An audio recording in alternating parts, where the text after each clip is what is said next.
রমজান মাস জুড়ে TCB truck sell চালু থাকবে বলে জানিয়েছেন বাণিজ্য উপদেষ্টা শেখ বশিরউদ্দিন। সকালে খুলনা শিববাড়ি মোড়ে ভ্রাম্যমাণ ট্রাকে টিসিবির পণ্য বিক্রয় কার্যক্রমের উদ্বোধন অনুষ্ঠানে এসব তথ্য জানান তিনি। বাণিজ্য উপদেষ্টা বলেন, টিসিবি ৬৩ লাখ পরিবারকে ভর্তুকি মূল্যে পণ্য সরবরাহ করছে। রমজান মাসের শেষ দিন পর্যন্ত ট্রাক সেল কার্যক্রম চালু থাকবে বলেও জানান বাণিজ্য উপদেষ্টা। টিসিবি কার্ডধারী ভোক্তারা সর্বোচ্চ ২ লিটার সয়াবিন তেল, ২ কেজি মসুর ডাল ও ছোলা, চিনি ১ কেজি এবং ৫০০ গ্রাম খেজুর কিনতে পারবেন।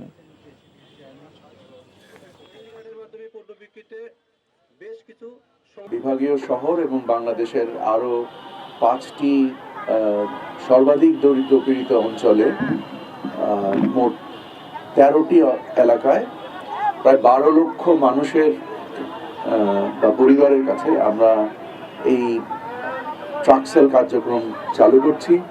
টিসিবি এই মুহূর্তে ৬৩ লক্ষ পরিবারকে ভর্তুকি মূল্যে পণ্য সরবরাহ করে থাকে।